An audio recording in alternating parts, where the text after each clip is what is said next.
جی ہاں ناظرین، drama serial میرے ہمسفر کی نئے آنے والی ایپیسوڈ میں آپ دیکھیں گے کہ حمزہ حالہ سے ملے گا تو کہے گا کہ حالہ تم ضد چھوڑ کیوں نہیں دیتی، جس پر حالہ کہے گی کہ حمزہ تم نے اپنی ضد چھوڑی تھی، میں نے تم سے کتنی بار کہا، تم نے میری بات کا یقین ہی نہیں کیا، جس پر حمزہ کہے گا کہ نہیں حالہ ایسی بات نہیں ہے، میں نے تمہاری بات پر یقین کیا، اصل میں خود سے زیادہ تم پر یقین کیا، لیکن تمہیں مجھ پر یقین نہیں تھا اور تم نے خرم کی بات مجھ سے چھپائی، مجھے تمہارے جھوٹ بولنے پر غصہ تھا، میں نے تم سے کتنی بار پوچھا تھا کہ حالہ تم کسی کو پسند تو نہیں کرتی، لیکن تم نے ہر بار یہی کہا، جس پر حالہ کہے گی کہ حمزہ میں ڈر گئی تھی کیونکہ مجھے تم سے ہی محبت ملی تھی اور میں تمہیں کھونا نہیں چاہتی تھی،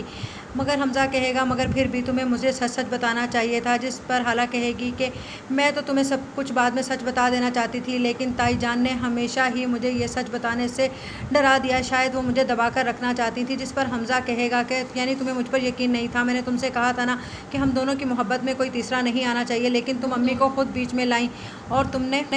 ان کے ڈر سے یا اپنے ہی دل کے اندر کے خوف سے یہ بات مجھ سے چھپائی،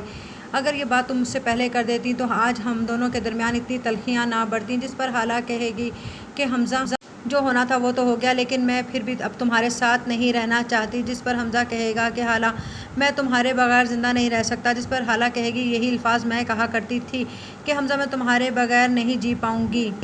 اور تم نے میری بات پر یقین نہیں کیا، حمزہ تم نے مجھے اندر سے توڑ کر رکھ دیا ہے، اب میں وہ حالہ نہیں رہی جو پہلے تھی جس سے تم محبت کرتے تھے، یقین کرو اب میں بہت بدل چکی ہوں، اب میں چاہتی ہوں کہ تم بھی اپنے لیے سمین کو چن لو، تائی جان بھی ہمیشہ سے یہی چاہتی تھی کہ تمہاری اور سمین کی شادی ہو، شاید میں تم دونوں کے درمیان میں آ کر غلط کر بیٹھی، شاید سمین ٹھیک ہی کہتی ہے کہ میں اس کی خوشیوں کی قاتل ہوں۔